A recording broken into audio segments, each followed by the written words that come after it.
There is nothing left. How are we supposed to fight on an empty stomach? We haven't eaten properly in weeks. Why soldiers froze to death at Stalingrad. Part 1, The Trap Closes.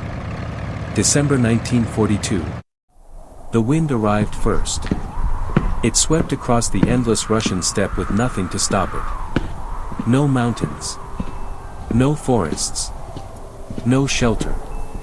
Just frozen ground and thousands of exhausted German soldiers. Many believed the war would be over by Christmas. Instead, Christmas was coming for them. And it was bringing death.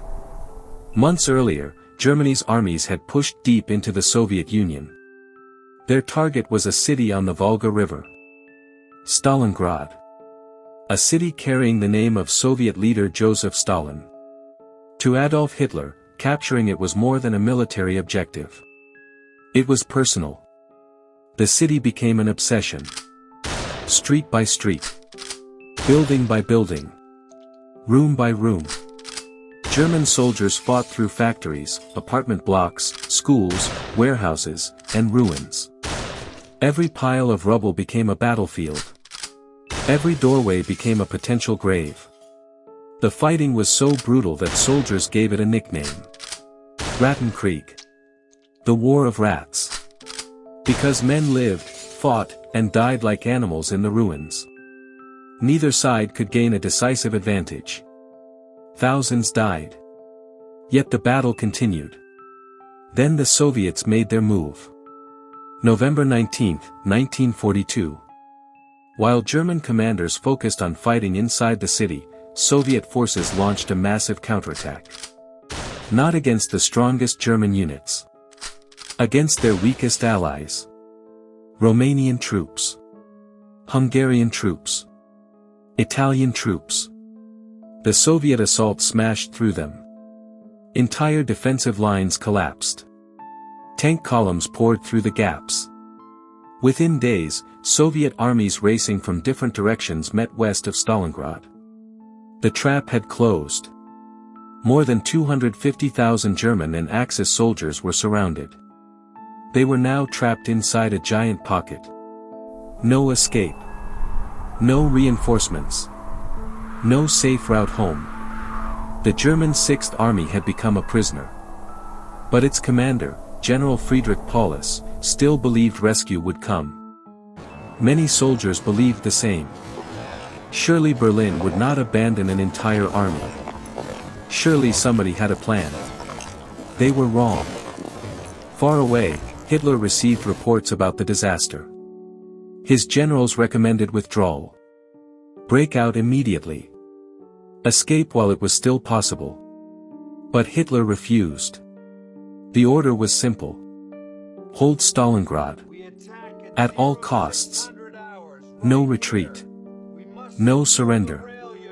The 6th Army would stand where it was. Even as Soviet forces tightened the noose.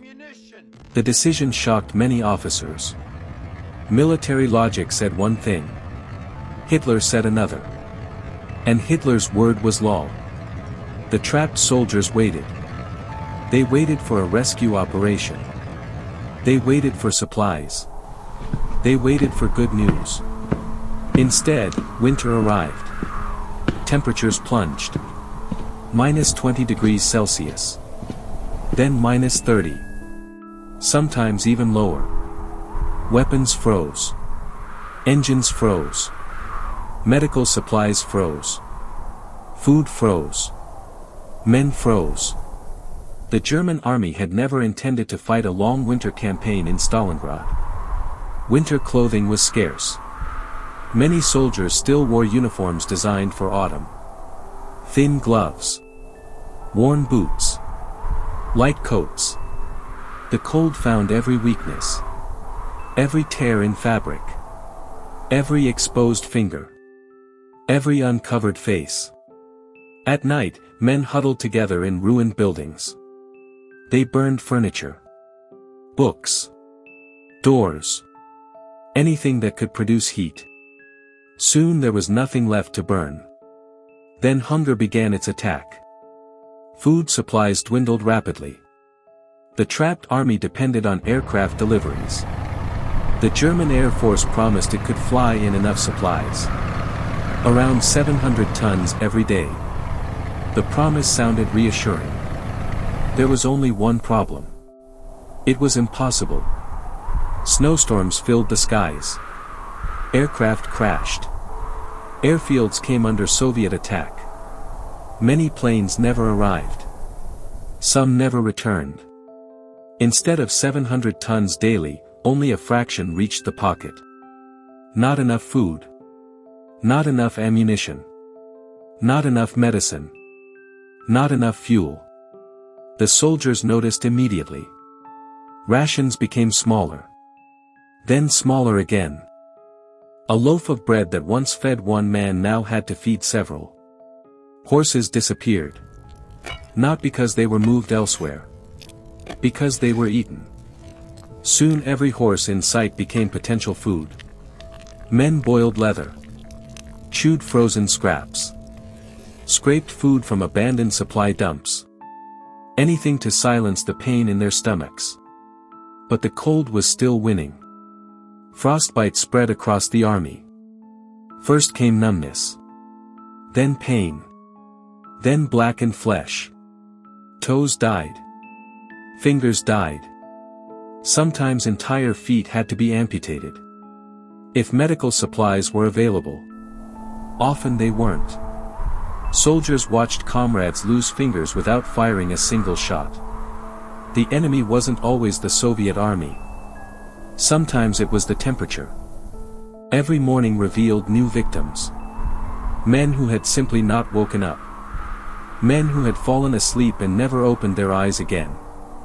Men discovered frozen solid in trenches.